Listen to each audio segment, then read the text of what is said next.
విజయవాడ దుర్గగుడికి విద్యుత్ సరఫరా నిలిపివేసిన అంశాన్ని ఏపీ దేవాదాయ శాఖ సీరియస్ గా తీసుకుంది. బిల్లు చెల్లించలేదని విద్యుత్ శాఖ నోటీసు ఇచ్చిన మాట వాస్తవమేనన్నారు దుర్గగుడి పాలక మండలి చైర్మన్ బొర్రా రాధాకృష్ణ. ఆయన విద్యుత్ సరఫరా నిలిపివేసే ముందు సమాచారం ఇవ్వాల్సిన బాధ్యత విద్యుత్ శాఖ అధికారులపై ఉందన్నారు. సోలార్ పవర్ అంశంలో విద్యుత్ శాఖ నుంచి తమకు డబ్బులు రావాల్సి ఉందని, అందుకే బిల్లు చెల్లింపులో ఆలస్యం జరిగిందంటున్న బొర్రా గాంధీతో మా ప్రతినిధి Shyam Kumar face to face. అతిపెద్ద దేవాలయంలో రెండో స్థానంలో ఉన్న బెజవాడ కనకదుర్గమ్మ ఆలయానికి నిన్న విద్యుత్ సరఫరాలో కలిగిన అంతరాయం రాష్ట్ర వ్యాప్తంగా తీవ్ర చర్చకైతే దారితీసింది. అయితే దీనికి సంబంధించి అసలు ఏం జరిగింది, ఎందుకు ఈ సమస్య ఉత్పన్నమైనది మనతో మాట్లాడడానికి దేవస్థానం చైర్మన్ బొర్రా గాంధీ గారు ఉన్నారు. చెప్పండి, ఇటువంటి సమస్య అసలు ఎక్కడ ఉత్పన్నమైంది? ఓం శ్రీకాంత్ దుర్గానమ్మ. మన విజయవాడలోని దుర్గామలే స్వామి దేవాలయంలో నిన్న పవర్ పోవడం వల్ల చాలా ఇబ్బంది పడ్డారని, చాలా లిఫ్ట్లు పనిచేయలేదని 3 గంటలు. నేను విషయం చెప్తా, ఇక్కడ ఈ దేవాలయంలో సిబ్బందికి కానీ భక్తులకు కానీ ఏ అంతరాలయం జరగలేదు, ఏ ఇబ్బంది జరగలేదు. ఒక్క నిమిషం కూడా ఒక్క లిఫ్ట్ ఆగలేదు. మాకు 3 జనరేటర్స్ ఉన్నాయి, 11 మీటర్లు ఉన్నాయి. ఆటోమేటిక్ అయ్యి వ్యక్తి వెళ్ళి తిప్పడం ఆన్ చేయడం కాదు, అది మీకు అట్లా బ్లింక్ అవుతుంది ఒకసారి అంతే. కరెంట్ పవర్ పోతే ఇక్కడ ఆటోమేటిక్ ఆన్ అయిపోయింది.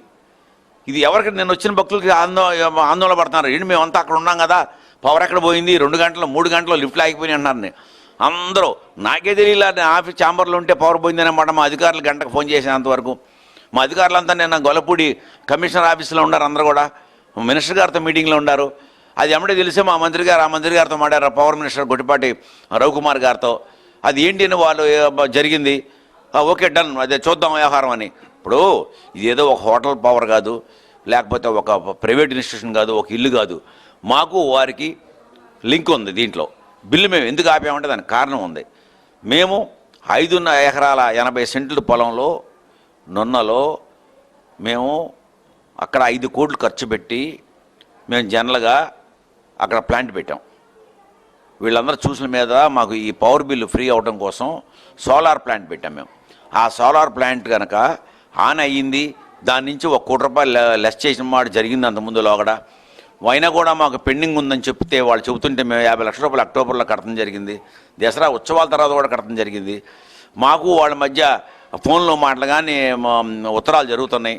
మరి వారు చెప్పేది ఏంటంటే మీరు 1 మెగావాట్ది పెట్టారు, మీరు అలా కాదు, దాని 500 కిలోవాట్స్ పెట్టండి, డివైడ్ చేయండి, అప్పుడు క్లియర్గా ఎంత మీరు ప్రొడ్యూస్ అవుతుంది, ఎంత వస్తుంది, మీ బిల్ ఎంత లెస్ చేసి మీకు కావాల్సిన పంపించేస్తాం వెనక్కి, లేదా మీరు వెనక కట్టాలి కడుదురు కానీ అనే దాని మీద జరుగుతుంది. అంతేగాని పవర్ బిల్ పెండింగ్ ఉంటే కట్టకుండా ఎవరు ఉండరు కదా, కట్టపోతే నేరం, మా సిబ్బంది తప్పు. అటువంటి విషయం కాదు. మాకు వాళ్ళకి ఆ కనెక్షన్ ఉన్న వల్ల దాన్ని మేము అడుగుతున్నాం. దానికి మేము ఆల్రెడీ వాళ్ళతో చెప్పాం కూడా. 23వ తారీఖు నాడు మా యువ గారికి ఒక లెటర్ పంపించారు వాళ్ళు, మాకు ఇంత కట్టాలి, కట్టండి, మేము ఇలా అనుకుంటున్నాం, పవర్ కట్ చేద్దాం అనుకుంటున్నాం అంటే మా యువ గారు మాట్లాడటం జరిగింది. లేదండి దీని మీద ఆల్రెడీ మేము 86 లక్షలకి మేము ఆల్రెడీ ప్రిపేర్ చేసాం, సంతకాలని మేము ఎండోమెంట్ కమిషన్ ఆఫీస్ పంపించుకుంటాం, శాంక్షన్ అవ్వగానే ఆ వర్క్ బిగిన్ చేస్తామని. ఈ లోపే వాళ్ళు ఆగలేపారు. 27వ తారీఖు సడన్గా మాకు 27వ తారీఖు మార్నింగ్ చెప్పాలి, 2 గంటల్లో కట్ చేస్తున్నామని. అప్పుడు మేము అధికారులతో మాడేవాళ్ళము, గవర్నమెంట్తో మాడేవాళ్ళం, మా మంత్రి గారు చెప్పేవాళ్ళం. మేము మా మంత్రి గారు పవర్ మినిస్టర్ రవికుమార్ గారు చెప్పేవాళ్ళు. ఆగేది ఇలా చేసి ఇది వేరే వాళ్ళకి అవకాశం ఇచ్చి అల్లరి చేస్తానికి మమ్మల్ని అధికారులు అధికారులు చూడడం వల్ల నేను చాలా బాధపడుతున్నాను. దాని మీద డెఫినెట్గా ఏముందో నాకు తెలియదు. మరి ఏ పై అధికారి ఆర్డర్స్తో కట్ చేశారో నాకు తెలియదు. ఇది కరెక్ట్ కాదు. ఇది మేము ఎక్కడికి వెళ్ళేవాళ్ళం కాదు, మేము కడతాం. ఇదేమి మాకేం వన్ సైడ్గా కాదు కదా, ఇది మేము హోటల్స్ వెళ్ళినో ప్రైవేట్ ఇన్స్టిట్యూషన్ కాదు కదా, ఇది మాకు రావాల్సిన డబ్బు ఉంది, మాకు సరిపోతుంది. పోనీ నిజంగానే డివైడ్ చేస్తాం మేము, 500 కిలోవాట్ డివైడ్ చేస్తే మాకు సరిపోతుంది డబ్బులు, మేమే ఎక్కువ కట్టాల్సిన అవసరం రాదు. ఇన్ని కోట్లు మీ రూల్ ప్రకారమే కదా మేము సోలార్ ప్లాంట్ పెట్టింది అక్కడ. మరి ఎందుకు ఇలా చేశారనేది నేను మీ ద్వారా మన విద్యుత్ శాఖ మంత్రివర్యులు మన గొట్టిపాటి రవికుమార్ గారిని ఎంక్వైరీ చేసి నిజంగా వీళ్ళు ఆయనకు కూడా తెలియకుండా దేవాలయం మ్యాటర్ కాబట్టి చేస్తే మటుకు చర్య తీసుకోవచ్చుగా నేను కోరుతున్నా. అంటే భవిష్యత్తులో ఇప్పుడు ఇటువంటి సంగతి భవిష్యత్తులో ఇటువంటి మళ్ళీ తిరిగి పునరావృతం కాకుండా మీరు ఎటువంటి చర్యలు తీసుకోబోతున్నారు? జరగదు. వాళ్ళు చెప్పిన ప్రకారమే 1 కోటి రూపాయలు సుమారు ఖర్చు పెట్టి అది డివైడ్ చేస్తున్నాం. 1 మెగావాట్ దాన్ని 500 కిలోవాట్స్గా మేము డివైడ్ చేస్తున్నాం కూడా ఆ సమస్య రాదిక. మేము వాళ్ళు లెక్కలు చూసుకుంటాం, 10 లక్షలు మాకు కడతాం, 10 లక్షలు వాళ్ళకే, మాకేం కట్టరాళ్ళు అట్లా ఉంటుంది. అక్కడ మేము వాడుకుంటే దాని నుంచి కట్ చేస్తారు జనరల్గా రూల్. మీకు తెలుసు కదా సోలార్ సిస్టమ్ ఎలా ఉందో.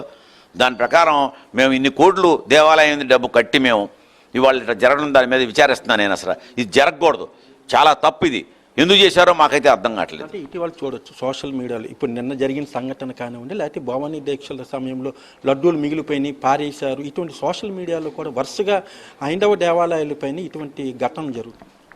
ఏమండి, అందరు మీడియా వాళ్ళు తెలుసు, ఒకప్పుడు మీడియా అంటే విలువలతో కూడుకుంది.